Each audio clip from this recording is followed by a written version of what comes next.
क्या भूत के सामने साहस दिखाना मददगार हो सकता है? जहाँ जानबूझकर जाकर भूत की ताकत को जांचना ठीक है, जहाँ ये सब चीजें करते हुए अच्छा लगता है। आज की घटना ऐसी सोच वालों की जमीन हिला देने वाली है, क्योंकि ये कुछ दोस्तों द्वारा की गई मूर्खतापूर्ण हरकतों के कारण है, जो बाद में जीवन के लिए खतरनाक खतरे का सामना करते रहे, जिसकी उन्होंने कभी कल्पना भी नहीं की थी। इस मामले के भयंकर डरावने पल आपके रोंगटे खड़े कर देंगे। ये कहानी अविश्वसनीय रूप से आपको समाप्त होने तक रोमांच के साथ डराती रहेगी। हेलो दोस्तों, मेरा नाम अमन है। मैं आप सभी के मनपसंद यूट्यूब चैनल कहानी रंगमंच में आपका स्वागत करती हूँ। उम्मीद करती हूँ कि आप सभी अच्छे और स्वस्थ होंगे। इसी तरह की वीडियो देखने के लिए आप मेरे चैनल को सब्सक्राइब कीजिए और हाँ, बेल आइकन को दबाना मत भूलना, ताकि आपको आने वाले वीडियो की नोटिफिकेशंस मिलते रहें। तो चलिए शुरू करते हैं आज का भयानक किस्सा।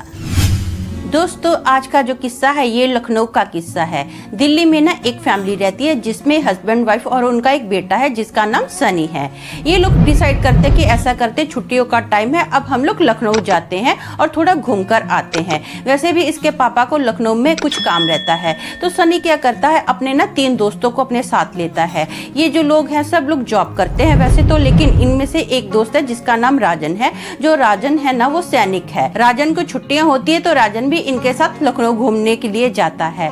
ये लोग ना एक गेस्ट हाउस में रहते हैं, बहुत ही पुराना वो गेस्ट हाउस होता है। तो सनी के मम्मी डैडी को कुछ काम था, तो वो बोलते हैं कि तेरे चाचा के गांव के पास हमें कुछ काम है, हम लोग रात वहीं पर रुक जाएंगे, अब तुम लोग अपना क्या करो, रात का खाना वगैरह खाओ और इसी गेस्ट रूम में आराम से सो जाना। तो ये लोग बोलते हैं ठीक है। अब जो इनका रूम है ना, वो रूम ऐसा बना हुआ कि इनके रूम में एक डबल बेड पड़ा है और एक सिंगल बेड है, और साथ में कुछ चेयर पड़ी है, टेबल पड़े हैं और स्टूल पड़ा है।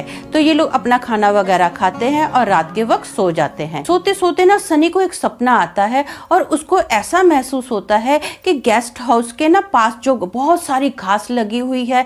ये जो गेस्ट हाउस है ना दोस्तों, मैं आपको बताना भूल गई, ये गेस्ट हाउस कुछ ऐसा बना हुआ है कि इसके ना चारों ओर बहुत लंबी लंबी घास ही घास है, बड़े बड़े मैदान है, और ये जो गेस्ट हाउस है ना सड़क से 1 किलोमीटर की दूरी पर है।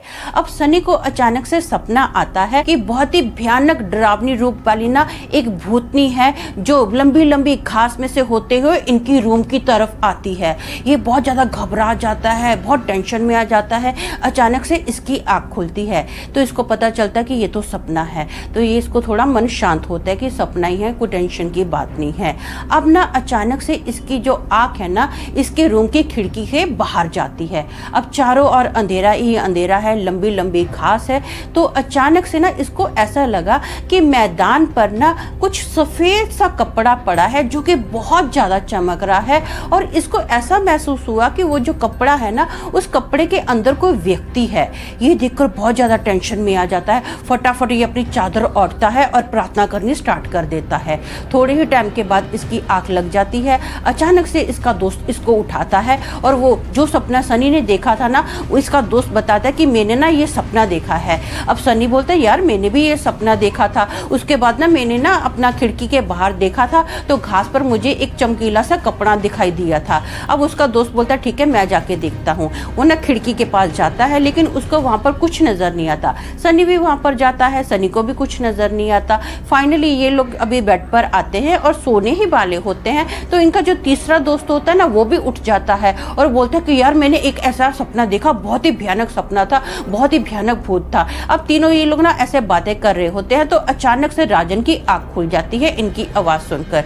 राजन देखता है खिड़की के बाहर, उसको कुछ नजर नहीं आता है। तो राजन इन लोगों को बोलता है कि ऐसा करते हैं, हम लोग घास के पास जाते हैं जहां पर तुमने देखा था ना कि एक चमकीला सा कपड़ा है, वहां पर हम लोग जाके देखते हैं कि वो चीज क्या है। तो सनी बोलता है नहीं यार मेरे को तो बहुत डर लगता है, मैं भूत प्रेतों से बहुत डरता हूँ, मुझे बहुत घबराहट होती है, मैं नहीं जाऊंगा। तो सब लोग फोर्स करते हैं कि चल देखते हैं क्या हो गया, तेरे मम्मी डैडी भी नहीं है, वैसे भी कोई ज्यादा लेट तो हुआ नहीं है, रात के 11 ही बजे हैं, घास ही तो है ना, जाके देख लेते हैं बाजू में क्या है। अब सनी ना कांपते पैरों के साथ अपने दोस्तों के साथ जा रहा है। खेतों के अंदर ना मतलब इनको इतना अंधेरा है, कुछ दिखाई नहीं दे रहा, लेकिन इनके जो पैर है ना पूरे कीचड़ से लथपथ हो जाते हैं, बहुत ही भयानक कीचड़ है। और अचानक से कुत्तों की रोने की आवाज आती है। सनी सर से पांव तक कांपता है। वो बोलता है कि यार मेरे को नहीं इधर रहना है, मुझे तो जाना है। तो राजन बोलता है नहीं चलते हैं और बता तो सही वो चीज कहाँ तूने देखी थी? तो अभी सनी बताता है कि मैंने ना थोड़ी ही आगे देखी थी। ये लोग उस जगह पर जाते हैं तो देखते हैं कि वहां पर ना सफेद से कपड़े के अंदर एक डेड बॉडी पड़ी है। सब लोग बहुत ज्यादा टेंशन में आ जाते हैं। सनी और बाकी जो 2 लोग होते हैं, उसके दोस्त होते हैं, ये लोग भाग के फटाफट अपने रूम में आते हैं। रूम में आने के बाद इनको रियलाइज होता है कि यार राजन तो उधर ही है। ये लोग ना, इनमें से एक दोस्त होता है जिसका नाम सचिन है। सचिन ना कांपते पैरों के साथ खिड़की के पास जाता है और दूर से देखता है जो राजन है ना भागते हुए आ रहा है। राजन भागते हुए आ रहा है, लेकिन उसके पीछे ना वही सफेद कपड़ों में भूतरी जो इन लोगों ने देखी थी ना, इसके पीछे भागती हुई आ रही है। वो है ना ऐसे घसीटती हुई जमीन पर चल रही है राजन के पीछे। जो राजन है भाग रहा है, सांस नहीं उसको मिल रही है, कंटिन्यू वो बिन ब्रेक फटाफट रूम में आता है, मुंह पे चादर ओढ़ता है और जोर जोर से रोना स्टार्ट कर देता है। सब लोग अपने मुंह पे चादर ओढ़ते हैं, बहुत ज्यादा घबराए हुए होते हैं। किसी के मुंह से आवाज ही नहीं निकल रही है, या फिर किसी के अंदर इतनी ताकत नहीं बनती है कि वो राजन को चुप करवा ले। सब लोग बहुत ज्यादा डरे हुए हैं, प्रार्थना करते जा रहे हैं, मन ही मन में प्रार्थना कर रहे, क्योंकि आवाज तो निकल नहीं रही है। अब क्या होता है, सुबह का वक्त होता है। जैसे सुबह हुई ना, इनके घर वाले आते हैं कि देखते कि 10 बज गए हैं, बच्चे अभी तक उठे नहीं हैं। तो इसके डैडी इसको उठाते हैं। देखते ये इसकी जो शक्ल है ना बहुत ही ज़्यादा टेंशन में होती है, इसके बाल भी इधर उधर बिखरे हुए होते हैं। इसके डैडी पूछते क्या हुआ, तो ठीक तो है, बस ये ऐसा सिर्फ मुंडी हिलाता है, कुछ बोलता नहीं है। अब ना इसके डैडी और इसके जो चाचा होते हैं वो राजन को भी उठाते हैं। राजन सर से पाँव तक ऐसे ऐसे काँप रहा होता है। तो वो पूछते भाई क्या हो गया तू, हाँ तू ठीक तो है? जब सनी के डैडी राजन को हाथ लगाते हैं ना, तो देखते कि राजन को तो बहुत ज्यादा बुखार है। फटाफट इसको एक अच्छे हॉस्पिटल में लेकर जाते हैं। डॉक्टर कई तरह की रिपोर्ट निकालते हैं, इसको दवाइयां वगैरह भी देते हैं। राजन कुछ बोल ही नहीं पा रहा है, इसके मुंह से जुबान ही नहीं निकल रही है। ऐसे लग रहा है कि जैसे ये को बस इसकी आंखें खुली है, ऐसे बेसुध है, बस ये कुछ सुन रहा है लेकिन कुछ रिएक्ट नहीं कर पा रहा है, इसकी बॉडी को रिएक्ट ही नहीं कर पा रही है। डॉक्टर समझ नहीं पाते कि इसको हुआ क्या है। तो डॉक्टर बोलते कि हमको तो समझ में नहीं आता, सारी रिपोर्ट नॉर्मल है, लेकिन ये ऐसा रिएक्ट क्यों कर रहा है, हमको कुछ पल्ले नहीं पड़ रहा। इसके जो दोस्त होते हैं ना सनी के, और सनी पूरी घटना ये अपने चाचा और अपने डैडी को बता देते हैं। तो इसका चाचा बोलते हैं ठीक है, हम लोग इसको एक पंडित को दिखाते हैं। इसको एक पंडित जी के पास लेकर जाते हैं। अब ये लोग क्या करते हैं, उस पंडित को पूरी घटना बता देते हैं कि ऐसा ऐसा इनके साथ हुआ। जब पंडित जी उस जगह पर आते हैं ना जहाँ पर इनके साथ ये हादसा हुआ था, तो वो अपनी आंख बंद करके कुछ अपना समाधि लेते हैं और उस जगह पर अनुष्ठान करते हैं। तो पंडित जी बताते हैं कि जहाँ पर ये शव पड़ा था ना, उस शव के खड्डे में इसका पैर पड़ गया था, जिसकी वजह से वो जो आत्मा थी ना राजन के ऊपर बहुत ज्यादा क्रोधित होगी और राजन की बॉडी में समा गई है। ये जो आत्मा है बहुत ही भयानक आत्मा है।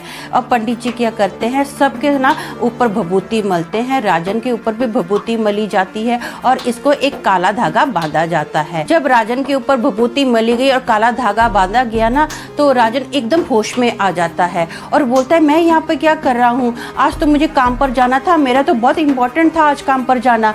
तो ये लोग बोलते हैं कि हाँ ठीक है, अब तो ऐसा कर, हम लोग कल जाएंगे क्योंकि बहुत अंधेरा हो गया है। ये लोग अपना गेस्ट रूम में आते हैं और सो जाते हैं। जो राजन है ना इन सब चीज़ों में विश्वास नहीं करता है। राजन के ऊपर जो भभूति मली हुई थी ना, वो उस पूरी भभूति को रगड़ रगड़ के अपने ऊपर से हटा देता है और जो धागा उसके ऊपर बांधा गया था उसके हाथ पे ना, उस धागे को भी तोड़ देता है। अब रात का वक्त होता है, सब लोग सो रहे होते हैं। तो अचानक से ना वो जो बुरी आत्मा थी ना फिर से राजन के अंदर समा जाती है और राजन सीधा उठता है और सनी को मारना स्टार्ट करता है। वो सनी के ऊपर ना इतने बुरे से अटैक करता है, धनाधन सनी के ऊपर थप्पड़ मार रहा है और इतनी फोर्स में मारता है ना कि सनी धाड़ देने दूर जाकर गिरता है। कम से कम 5 या 10 मिनट उसने लगातार सनी के ऊपर थप्पड़ों की बारिश की। फाइनली उसके जो जितने भी दोस्त हैं ना फटाफट अभी राजन को क्या करते हैं, बांध देते हैं और बाद में ना उसके जो डैडी होते हैं पंडित जी को कॉल करते हैं और बताते हैं कि राजन के साथ ऐसा ऐसा हुआ। तो वो जो पंडित जी होते हैं ना बोलते हैं कि इसको ना मेहंदीपुर बालाजी लेकर जाओ।